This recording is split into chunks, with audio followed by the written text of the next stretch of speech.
Денеска овде кога дојдовме се собравме, односно ќе имаме состанок со министерката да ги презентираме нашите проблеми. Ние сме деца деца ранлива категорија од домовите кои што сакаме да ги добиеме нашите права, бидејќи ни се ускратени.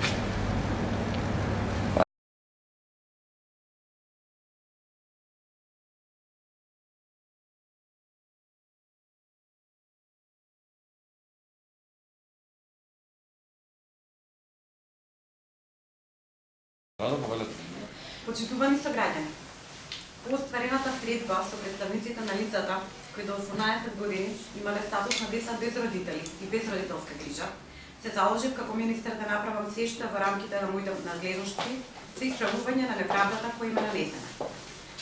Имено, поради полесна интеграција во општествениот живот на оваа категорија на лица, Министерството за труд и социјална политика од 2013 година ја започна реализацијата на програмата наречена Д10 за вработување на лица кои до 18 годишна возраст имале статус на деца без родители и без родителска грижа и во истата беа утврдени конкретни мерки за вработување на овие лица.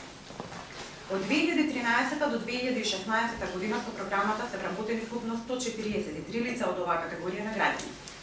Бројките се доволен показател за успешноста на оваа мерка, но од разбирливи причини истата беше стопирана од страна на претходниот министер Мила Царевска. Таа, иако имаше објавен оглас во 2016 година, не вработила ниту едно лице, односно не биле предземени никакви постапки за селекција на пријавените кандидати и не биле донесени одлуки за избор, иако имало доволен број на пријавени кандидати.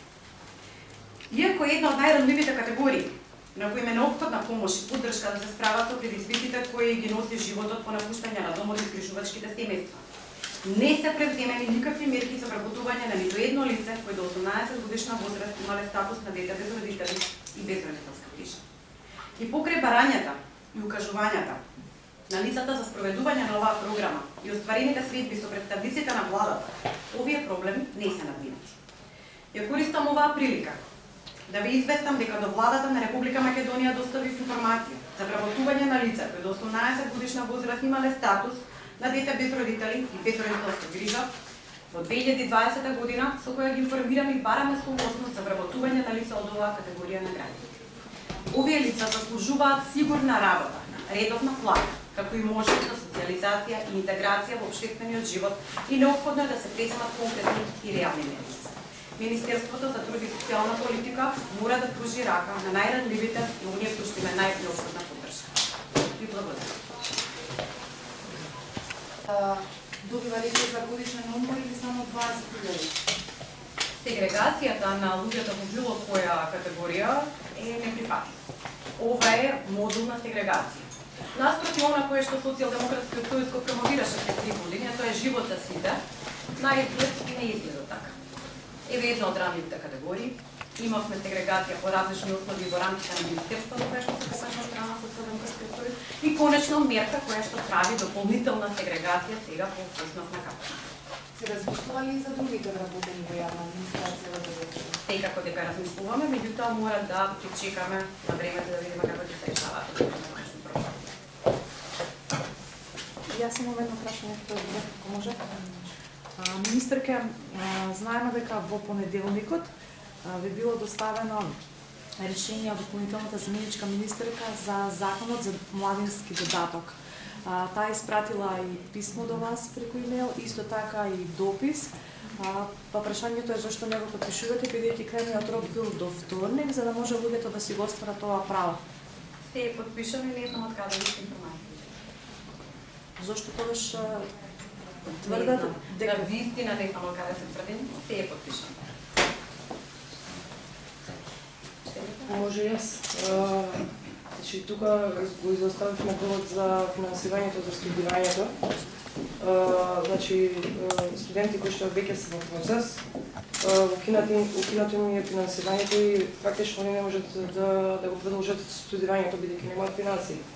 Зошто тој закон сега е донесен, значи до 26 години, а треба да тие веќе практично што се влезени во програмата треба да ги завршат студиите. Јас тука би дала предлог, значи да нема старосна граница, него да не сме многу голем број на деца кои што би можело државата да ни помогне, а воедно државата е мајка за нас. Така, државата треба да биде мајка за сите граѓани, не мајка за одредени, маќа за други. Го разгледувавме и ова прашање со законските измени во 2019 година, всушност има ограничување на надоместокот за студирање на децата без родители и без родителска грижа, со ограничување 26 години. Нажал, ние се запознавме со представници од оваа категорија и видовме дека има студенти кои што имаат 10.00 просек, кои што се затекнати во процесот, кои што се трета или на крај на четврта година на студиумот им е одземено во право. Жалиме за ово. Сепак мора да не разбирате дека во овој момент се врзани рацете за измена на законот, меѓутоа, од април понатаму ќе го разгледаме ова прашање и неправдата ќе ги исправи. И уште нешто имам да кажам, конкретно за она има поднесено односно има поднесено документи за вработување, нема никаков одговор добиено воопшто, значи од 2016. Ни повикани, И документите уште. Токму и за тоа е оваа пресконференција, бидејќи процесот е застанат од 2016 година, не е спроведена ниту една мерка, имам 56 евидентирани лица кои што би требало веќе да бидат вклучени во програмата за вработување. Програмата била огласена од одредени причини, меѓутоа е сега доставаме информација до влада со која што ја реагира. Политичко препуцавање него треба таа категорија, значи треба да застанат сите за таа категорија, затоа што они немаат кој. Со мала корекција од моја страна, треба сите да застанеме еден до друг. Јасно. Нема сегрегација по ниеден основ, сите граѓани се еднакви, Да. нема ни идеолошки, ни политички, ни верски, ни расни, ни никакви поделби. Граѓанството стои заедно. Благодарам.